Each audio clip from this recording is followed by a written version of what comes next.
تو صاحب آپ نے الیکشن سے پہلے بھی میرے پروگرام میں کہا کہ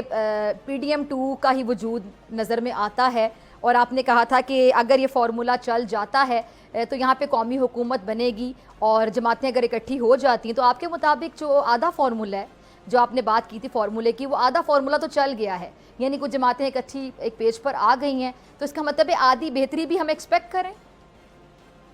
بسم اللہ الرحمن الرحیم۔ ڈاکٹر صاحبہ دیکھیں، بات یہ ہے کہ میں نے جو پیشن گوئی کی تھی، میں نے تو ایک تو ضرورت کی بات کی تھی ڈیفینیٹلی، دوسری میرا یہ خیال تھا کہ پی ڈی ایم کے بجائے نیشنل یونٹی گورنمنٹ بننی چاہیے اور تمام پارٹیز کو ساتھ لے کر پاکستان کے مفاد کے لیے مل کے ایک حکومت بنانی چاہیے۔ اس کے لیے تو سیاستدانوں کے ذاتی مفادات اس کے راستے میں حائل ہوئے اور آج تک وہ ٹارگیٹ اچیو نہیں ہو سکا۔ لیکن میں یہ آپ کو بتا دوں کہ اس ملک کو آگے لے جانے کے لیے ایک دفعہ تو ہمیں نیشنل یونٹی گورنمنٹ بنانی ہی پڑے گی، اس کے بعد ہی یہ ملک جو ہے یہ اپنے نئے ترقی کے مثبت سفر کو شروع کر سکے گا۔ لیکن اس کا مطلب ہے جو مثبت سفر ہے ہم تو چاہتے ہیں شروع، اور ہر کوئی چاہتا ہے کہ اس کا ملک ترقی کرے، آپ بھی چاہتے ہوں گے، میں بھی، تمام ناظرین جو ہمیں دیکھ رہے ہیں سن رہے ہیں، لیکن یہ جو آپ نیشنل گورنمنٹ کی بات کر رہے ہیں، قومی حکومت کی جو پوری ہو، ابھی تو آدھے لوگ اکٹھے ہیں، تو میں نے اس لیے کہتے ہیں آپ کا آدھا فارمولا چل گیا، لیکن پی ٹی آئی سنی اتحاد کونسل کہہ لیں، سنی اتحاد کونسل تو کسی کے ساتھ بیٹھنے کے لیے تیار نہیں ہے، وہ کسی کی شکل دیکھنے کے لیے تیار نہیں ہے، اور نمبر ان کے پاس پورا ہے نہیں، تو پھر کیسے بنے گی؟ دیکھیں، بات یہ ہے کہ حقیقت میں تو سنی جو کونسل ہے یا باقی پارٹیز ہیں،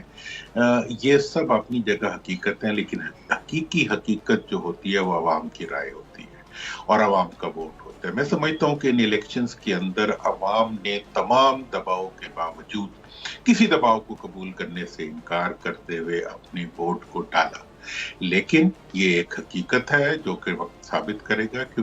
جس کو عوام نے ووٹ دیا وہ سب منتخب ہو کر نہیں آئے، جو آئے وہ آ گئے۔ میں اس میں نہیں کہہ رہا ٹھیک ہے اسمبلی کے اندر ہے، اسمبلی کو اس وقت تو چلنا ہی ہوگا، لیکن جو آئے ہیں وہ تو منتخب ہو کر ہی آئے ہیں نا، اور کس طرح آئے ہیں؟ مطلب وہ یہ کہتے ہیں کہ ہمیں ووٹ ملا ہے تو ہم ووٹ کی طاقت سے آئے ہیں۔ عوام کی آنکھوں پہ پٹی باندھ دی، عوام کے ہاتھ پیچھے باندھ دیے، اس کے باوجود انہوں نے ووٹ دیے، اور وہ ووٹ جب انہوں نے دے دیے تو پھر بھی اس کے بعد بھی آپ کو نیٹ بھی بند کرنا پڑا، ٹیلی فون بھی بند کرنے پڑے، آپ کو سب کچھ بند کر کے ایک نتائج لینے پڑے، اور وہ نتائج بھی ویسے نہیں آئے جیسے آپ چاہتے تھے۔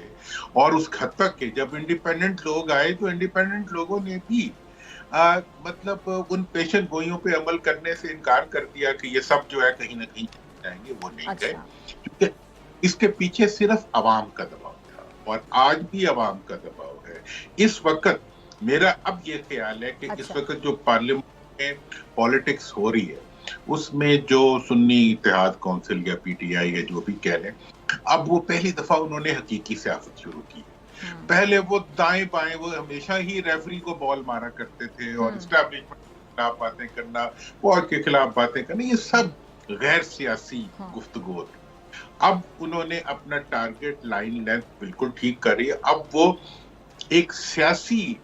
جنگ کے لیے اپنے آپ کو تیار کر رہے ہیں، اور ایک سیاسی عمل کے لیے، اور پارلیمنٹ میں رہتے ہوئے، پارلیمنٹ کے بیچ میں بیٹھ کے اگر وہ سیاست کریں گے تو میں آپ کو یہ پریڈکٹ کر دیتا ہوں کہ اس کے نتیجے میں جو حقیقت میں عوام کی نفرت ہے وہ کسی ادارے کے ساتھ نہیں ہے۔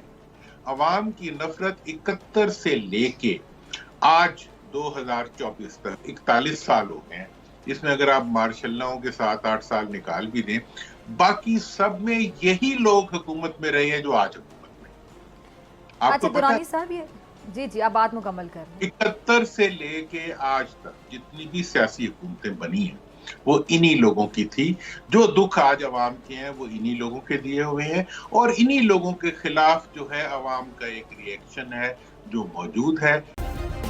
سبسکرائب کریں اور بیل دبائیں تاکہ کوئی خبر رہ نہ جائے۔